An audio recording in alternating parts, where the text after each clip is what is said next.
Assalamualaikum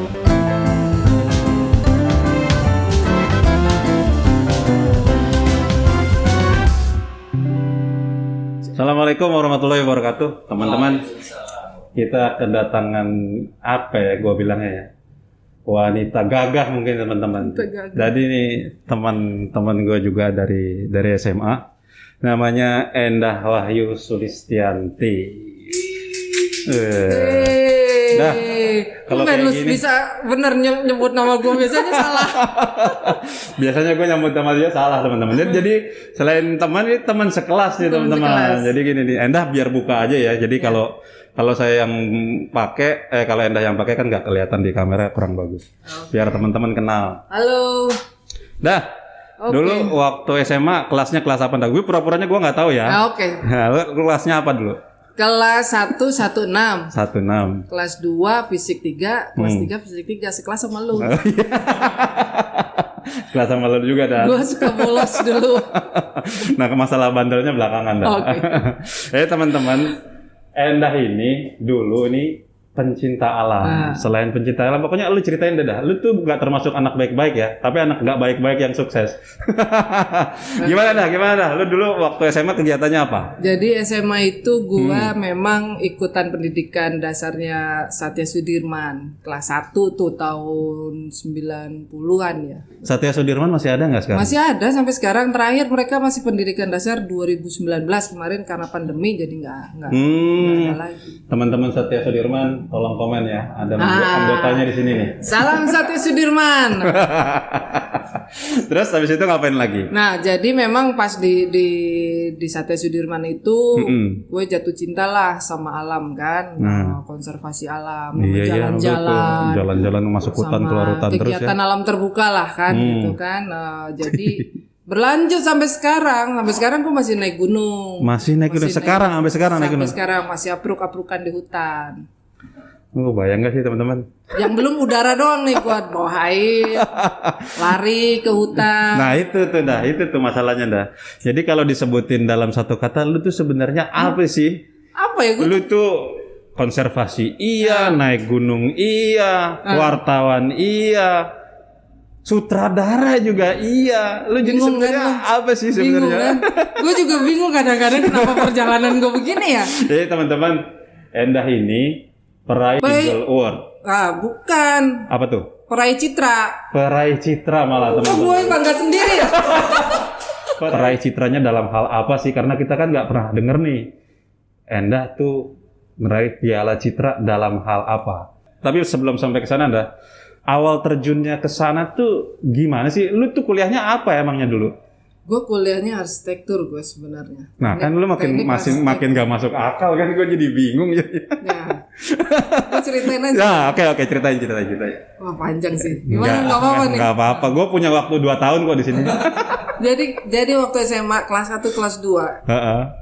Bandel banget ya kita kan. Kita lu kali. Aduh gawat nih, gue ntar dibuka juga bandelnya ini. Jadi pas kelas 3 gue baru serius tuh sekolah UMPTN kan. Nah, alhamdulillah UMPTN gue masuk tuh, pilihan gue pertama arsitektur ITB. Emang lu ngarah ITB ya? Karena gue memang suka gambar dulu. Oh iya, gue tahu kalau itu sih. Gue masuk klub gambar dulu, ada kalau nggak salah SMA 1 klub gambar gitu. Iya. Apalah lupa namanya.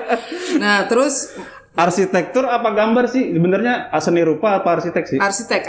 Oh, memang satu bangunan, desain bangunan. Satu jurusan itu sebenarnya. Beda jurusan. Beda fakultas. Beda fakultas. Arsitektur itu teknik sipil, dulu masuknya. Sekarang sendiri jadi arsitektur, seni rupa sendiri, sipil juga sendiri. Terus lu masuknya ke arsitek. Oke, terus. Arsitektur. Nah, itu sampai gue kuliah serius sampai lulus pas setengah tahun. Pas gue lulus Krismon gue sempat jadi arsitek 1 tahun. Berarti Krismon tahun berapa tuh? 97 98 berarti ya. Oke. Gue sempat jadi arsitek 1 tahun, terus biro konsultan gue kerja itu tutup. Tutup? Serius. Oke. Terus. Jadi waktu itu kan selama kuliah itu gue masih naik gunung kan. Pas zaman kuliah juga gue masuk Wanadri gitu kan. Terus Wanadri? Tadi itu cerita lagi. Ini harus cerita tuh. Wanadri. Tadi sama Wanadri Satya Sudirman pula lagi. Ampun. Oke, terus. Jadi pas zaman kuliah itu gue ceritanya ikutan pers mahasiswa gitu lah. Nah, sekitar tahun 99 itu gue masuk majalah Tempo waktu itu. Pertama kali itu gue memberanikan diri. Gue memang cita-citanya salah satu cita-cita gue memang deketin mic lu. Salah satu cita-cita gue juga pengen jadi wartawan waktu itu. Ya udahlah begitu. Ini gue wartawan lagi ya. Jurnalis wartawan. Masuk gua ke majalah Tempo, keterima lama gue di situ. Nah, Tempo itu memang sistemnya pendidikan kan. Kalau sekarang alumni-alumninya tuh ngeranggap masuk Tempo tuh kayak masuk sekolah jurnalis lah di situ. Oh, justru di situ banyak berlatihnya ya jurnalis. Di situ benar-benar kebentuk gua. Ya pas deh lu kayak nyemplung di akuarium itu ya. Perjalanannya tuh sebenarnya di startnya di situ. Jadi gua suka film, suka art, apa segala macem. Terus? Ya begitulah mengalir. Jadinya gue terus keterusan jadi jurnalis. Terus sampai pencapaian lu apa lu ada nyebrang ke pemerintah, bahkan lu gue tahu kan lu masuk ke itu panjang lagi ceritanya. Udah gue jadi bingung nih, gue saking gado-gadonya ya. Orang ini terlalu gado-gado teman-teman, jadi terlalu banyak achievementnya. Tapi kita angkat 1, 2, 3, 4, 5, 6 sampai 10 lah ya. Jadi waktu di Tempo itu gue pindah habis itu ke TV kan, sempat ke RCTI, sempat ke Metro TV, gitu kan, sempat ke BBC, bahkan di VOA. Di situ gue ngerasa, ya lah gue tadinya udah memutuskan nggak mau sekolah lagi lo, tapi gue kayaknya iya. Lu sampai sedesperate itu nggak mau sekolah? Iya, waktu itu pikiran gue, gila gue pengen bikin film bagus gitu kan. Gue sekolah ngambil S2 gue film dokumenter. Nah pas taruh. Lo tertariknya masalahnya jadi dokumenter tuh gimana? Karena jurnalis. Karena dokumenter sama bedanya. Dokumenter sama fiksi itu bedanya adalah yang itu berdasarkan dokumenter itu berdasarkan realitas kan. Sebenarnya ada garis merahnya antara jurnalis sama dokumenter. Oke. Terus jadi film dokumenter itu ya memang nyambung sama pekerjaan gue sebagai dokumenter gitu. Sebagai sutradara film dokumenter. Lu sutradara film dokumenter itu di hutan kebanyakan deh. Di laut juga? Enggak juga sih, waktu itu gue lebih banyak sosial isu, terus ada juga urban isu gitu kan, terus karena gue senengnya naik gunung ya gue bikin cerita soal itu juga gitu kan, masuk gua, bawah air kayak gitu-gitu. Semuanya lu filmin tuh dah? Gue filmin. Terus lu sampai dapat, kalau nggak salah di film Last Journey ya, itu gimana sih rasanya lu? Nah waktu itu setelah dari Tempo, gue itu lagi di RCTI ya kan gitu. Waktu itu dokumenternya Indonesia tuh kalau kita ngomong besar gitu ya, itu stagnan. Bukan stagnan sih ya, gayanya begitu-begitu aja. Nah, dulu kan sempat kita punya GFest tuh, Jakarta International Film Festival. Gue ngajuin proposal ke situ. Oh gitu. Nah di situ ternyata gue dibuka matanya, oh ternyata film dokumenter tuh luas ininya. Nah di situ baru gue belajar lagi soal film. Nah, salah satu dari proposal yang gue ajuin itu difilmkan, gue jadi sutradara gitu kan. Ternyata itu diajukan sama kita, sama GFest, sama teman-teman gue pas lagi gue sekolah tuh. Terus sekolah di mana? Di Amerika waktu itu dapat beasiswa. Ya? Jadi lu kerja sambil kuliah waktu itu? Dapat beasiswa. Ternyata menang film gue, dapat lah tahun 2009 itu film gue yang tadinya di GFest itu, jadi GFest itu sebagai produser gitu ya, dapat Piala Citra dokumenter. Jadi film lo di GFest itu diterusin sama orang? Sama tim gue, sama tim kita ini ke FFI, Festival Film Indonesia. Ternyata masuk sebagai kategori film dokumenter pendek terbaik. Gue dapat Piala Citra, tapi gue nggak terima karena gue lagi di Amerika waktu itu. Temen gue. dalam kategori apa lo dapatnya? Dokumenter film dokumenter pendek terbaik. Bukan sutradara terbaik, yang gue dengar lo katanya sutradara terbaik. Ya sebagai sutradara lah. Oh iya kan? Mantap bedanya. Kita baru. Kalau itu film sama sutradaranya berarti? Ya, kalau dokumenter begitu, sutradaranya yang dilihat. Gimana tuh rasanya dapat Piala Citra film dokumenter? Emang lo kenal kalangan artis? Ya. Lu kayaknya kurang artis banget dah dulu. Gua orangnya belakang panggung soalnya. Enggak, gue kenal komunitasnya, kenal. dekat, dan kebetulan waktu menjabat di Bekraf ngurusin juga Nanti perfilman masalah Indonesia. menjabat di Bekraf lu cerita dulu ya. Itu bagian pemerintah soalnya kan. Ya. Lo bisa nyemplung ke sana juga Ya. sih. Gue pernah dikirimin sama lu foto lu lagi sama Christine Hakim, itu lagi urusan apa? Citra apa bukan? Gue lagi di Perancis nih. Oh, itu gue lagi di mana? Waktu di pemerintah. Waktu itu gue lagi di banyak pemerintah. ngirim filmmaker Indonesia ikut festival kayak gitu-gitu. Jadi kita bantu menyalurkan lah anggaran pemerintah supaya filmmaker kita tuh bisa berkontribusi atau beraktualisasi di dunia internasional. Itu kira-kira waktu Indah ya, lu kan dapat Piala Citra nih. Itu peluang apa sih yang kebuka setelah lu mendapatkan achievement itu untuk kerjaan lu atau untuk negara lah, negara tanda kutip gitu ya? Apa aja sih? Gue pengen tahu apa sih istimewanya dapat itu? Privilege apa yang lo dapat? Satu, yang pasti kita jadi pede. Gue jadi pede waktu itu. Pedenya tuh dalam artian gini, oh ini standarnya seperti ini. Standar film bagus, standar film yang bisa jadi benchmark gitu kan, seperti ini. Dan kedua, ya kita bisa mengencourage teman-teman gitu, teman-teman sesama filmmaker, sesama komunitas atau di bawah kita atau ini untuk terus berkarya gitu untuk lebih baik. Nah, tapi kalau di sini dah, sekarang misalnya nih ada teman-teman di sekolah misalnya, dia pengen ngelihat, gue pengen tahu dong, gue pengen ngontak Teh Endah nih. Lu punya Instagram ya? Boleh ya koresponden sama lu di situ ya? Boleh. Nanti gue taruh nih teman-teman Instagramnya Endah di sini. Gue juga masih ngajar. Sekarang gue juga masih ngajar film. Masih ngajar. Jadi ya sejak saat gue dapat Piala Citra, gue jadi dijadikan referensi juga gitu untuk karena yang gue dapat untuk kategori gue itu salah satu genre itu tipe filmnya ya, tipe film yang berbeda dari yang sebelum-sebelumnya. Genrenya apa sih? Cinema verite. Jadi apa tuh? Coba tuh apa tuh? Aduh, apa tuh? nanti yang denger. Kagak banyak waktu justru orang pengen tahu lu ngomong cinema verite sama gua cuma ngangguk-ngangguk tapi gua nggak ngerti gimana coba.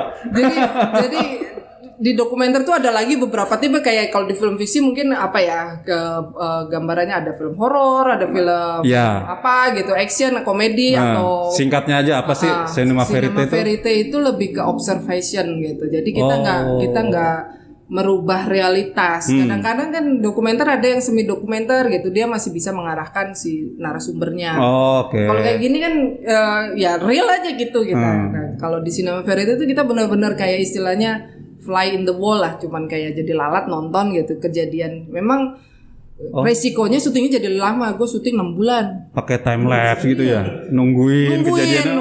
Nanti kita susahnya itu pas di post production merangkai ceritanya. Wah, gitu. Itu gue baru bikin podcast segini aja bikin post production puyeng, apalagi lu ya. Nah, terus sebelum kesana lagi gue pengen tahu gimana sih lu bisa terjun ke Bekraf? Jadi nggak, lu punya waktu 2000 jam kok. Jadi lu tenang aja, cerita aja. Ini cerita panjang ini. Nggak apa-apa. Jadi waktu itu kan memang kita diminta memberi masukan kan dari jadi ekonomi kreatif. Bekraf itu kan badan ekonomi kreatif. Ekonomi kreatif itu ada 16 subsektor. Ada apa sih istilahnya? Termasuk di dalamnya ada arsitektur, ada desain interior, ada kria, ada fotografi gitu, ada film. Nah, gue dimintain waktu itu pendapat gitu kan, gimana kalau misalnya mau memajukan perfilman di film dokumenter. Nah, kita tuh dijadikan narasumber, banyak lah, nggak cuma gue punya dari seluruh Indonesia gitu kan. Udah tuh sebenarnya karena itu aja. Habis itu gue balik lagi ke kerjaan gue. Waktu itu gue lagi syuting. Ya syuting ini bukan bagian dari Bekraf itu? Bukan, lagi syuting di Mahakam gue kalau nggak salah, lagi di Sungai Mahakam Kalimantan? Gila. Terus temen gue nelpon, dah ada bidding sekarang untuk Bekraf, pembukaan untuk eselon 1 bisa non PNS. Kan gue gila loh, gue istilahnya orang lapangan gitu. Siap. Terus jadi lo masuk jalur non PNS? Sebenarnya kecelakaan sih waktu itu. Terus siapa aja yang masukin, teman-teman dari praktisioner banyak yang masukin. Kan lo masukin nggak? Temen gue ini kalau nggak salah dia desain desainer grafis. Gue masukin.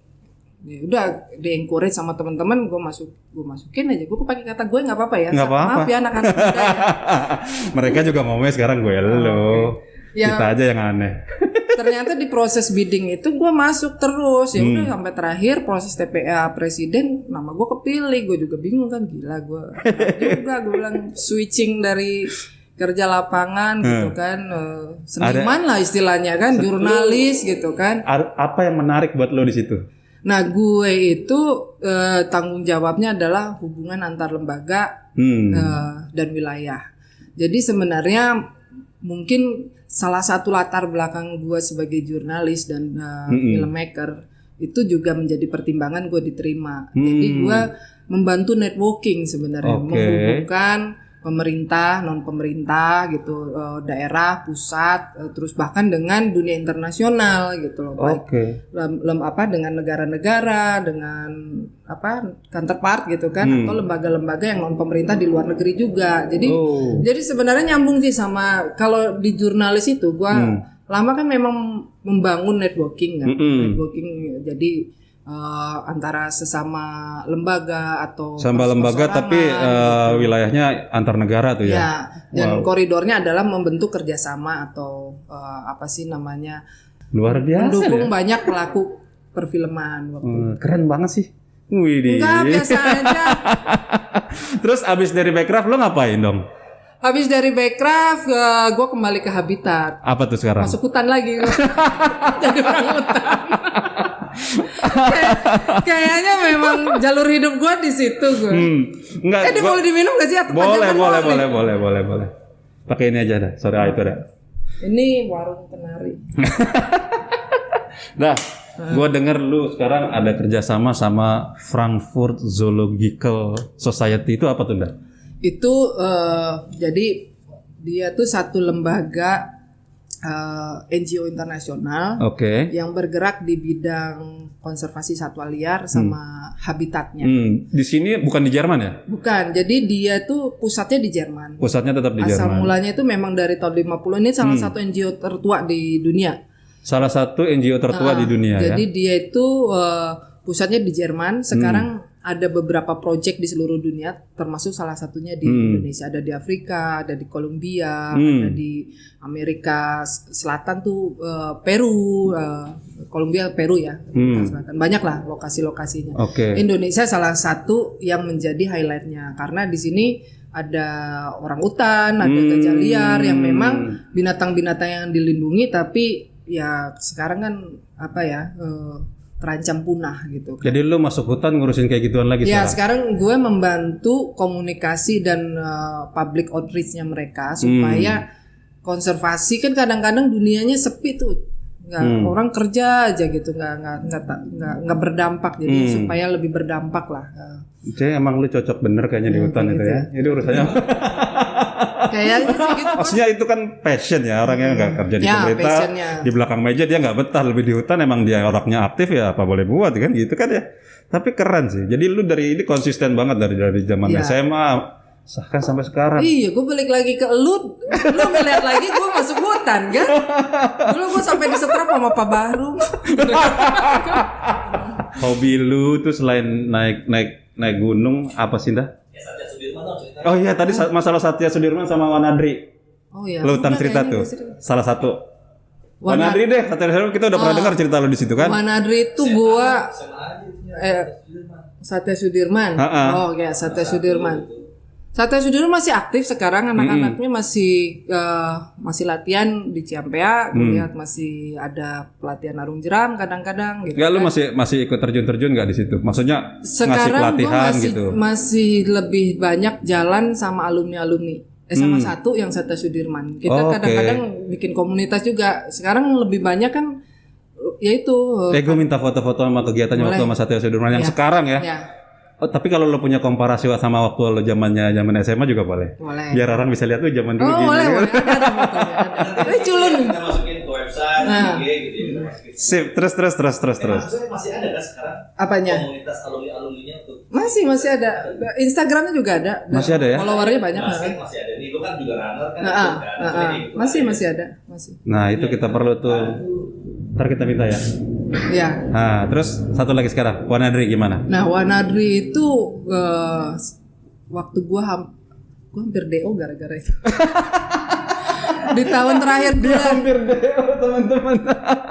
Di tahun terakhir gue kuliah 4 tahun DO yang di mana nih? Yang di mana nih? Gue ditantang taruhan sama temen gue. Karena zaman gue kuliah juga kan gue naik gunung sama teman-teman arsitektur. Kita bikin grup juga tuh namanya Kambing Gunung kalau nggak salah. Ditantang. Enda kalau ikutan Wanadri lulus nggak pada taruhan aja. Sebulan kan. Oh itu. Jadi lu ditantang orang-orang, lu ikut latihan lulus apa enggak gitu ya? Oh, karena sebulan ininya pendidikan dasarnya. Ada. Sebulan. Sebulan teman-teman. Ya, iya, gue gara-gara itu gue cuti 1 semester. Harusnya gue tuh langsung bisa skripsi kan waktu itu. Astaga, cuti 1 semester untuk menyelesaikan program Wanadri. Nah, kelar juga waktu itu. Astaga. Akhirnya gue balik lagi kuliah kan, selesaiin 1 semester. Tapi lo lulus? Lulus gue akhirnya. Jadi lo official anggota Wanadri dong? Official. Wih, berapa orang ceweknya? Di angkatan gue waktu itu 9, sekarang bertahan tinggal beberapa. Waduh. Laki gue orang Wanadri juga. Mas, nih jadi cinlok ya mas? Teman seangkatan. Oh, teman seangkatan. Oh, nggak usah diangkat ya, ini malu gue. Terus di Wanadri ngapain aja lo? Apa ya, sama Wanadri gue pernah ke Kartens piramid di Papua. Terus sekarang kalau gue posisinya udah jadi kayak alumni lah ya, kayak senior di Wanadri gitu. Karena lu alumni senior Wanadri. Ya enggak, maksudnya hitungnya tetap anggota Wanadri, tapi kan yang sekarang yang anggota muda tuh yang baru masuk gitu kan, ada mereka masa bakti atau apa segala macam, kita lebih banyak berkiprah bantuin, ada kegiatan sosial, ada ekspedisi, kayak terdekat nih ekspedisi ke pengarungan sungai di Aceh itu gue juga bantuin. Kalau gue gini dah, kalau ngomong Wanadri kayak Satria Sudirman, itu gue pikirnya cuma naik gunung aja sih. Iya. Lu berapa banyak sih naik gunung udah selama ini di Indonesia aja deh, nggak usah keluar negeri dulu. Kayaknya gak kehitung loh. Udah semua dari Sabang sampai Merauke. Sabang sampai Merauke mungkin kalau kehitung Kalimantan udah, Sumatera udah. Yang belum mungkin di daerah Maluku gua tinggal sama di daerah teman-teman timur. Gila ya. Papua udah gitu kan. Kita baru naik gunung 1 kali, dia udah se-Indonesia. Karena hobi kan. Ya, udah. Lu juga basket udah kemana-mana. Enggak juga. Bukan ngomongin gua sekarang, nih lu. Nah, lu pernah dengar soal podcastnya Warung Kenari kan? Nah, menurut lu tuh gimana sih? Apa yang perlu kita perbaiki? Atau mungkin lu juga bisa mengendorse teman-teman di sana yang ternyata mungkin masih mikir gini, kelebihan gua itu bukan buat dipublikasi kak. Cuman masalahnya gini Nda, gua udah pernah ngomong sebenarnya di video sebelumnya nih ya, bahwa lu tanpa sadar sebenarnya lu adalah inspirasi bagi orang lain. Mudah-mudahan insya Allah. Iya, bukan mudah-mudahan, bagi Allah mah mudah saja, jangan bilang mudah-mudahan. Beneran, tapi maksud gua lu mungkin bisa mengendorse teman-teman. Banyak orang yang mau look up sama lu, pengen kayak lu, tapi lewat mana? Gua nggak tahu aksesnya. Nah, makanya gua minta teman-teman yang ada di situ kasih aksesnya supaya teman-teman yang masih sekolah, yang udah lulus atau yang masih galau tadi bisa ada minimal ada mimpi pengen ke situ Mantak siapa sih gitu. Saya siap membantu, silakan. Nah, ini adalah tantangan terbuka teman-teman, kode keras ini. Gak cuma naik gunung aja ya, kalau mau sekolah atau mau apa. Nah, itu penting. Jadi memang teman-teman yang mau belajar ke luar negeri atau punya kreativitas tinggi dalam film bisa menghubungi. Ternyata banyak tuh. Belajar film dokumenter. Belajar film dokumenter yang aduh, luar biasa. Menurut lo penting nggak sih kita bikin komunikasi kayak gini? Penting banget lah. Ini kan salah satu sarana, pertama silaturahmi ya. Yeah. Terus men-engage semua kalangan. Gitu. Mungkin tanpa kita sadarin, kita nggak pernah tahu alumni atau apa sih lulusan SMA 1 tuh sudah tersebar di mana aja, diaspora kan kemana-mana. Betul. Nah makanya orang-orang kayak kayak lu bukan apa ya, gue sangat menghormati narasumber yang hadir di sini karena mereka tuh sebenarnya nggak sadar. Kalau gue ngomongnya gini nih, gue ini inspirasi lu, tapi yang ngomong lu bukan gue, gitu maksudnya. Tanpa lu harus sebutin. Ya jadi sebetulnya mereka yang ngelihatnya itu seperti itu. Mudah-mudahan. Iya. Jangan mudah-mudahan, iya saja. Siapa Lulu? Oke, Teh Endah, terima kasih atas waktunya. Mudah-mudahan sukses terus Endah ya.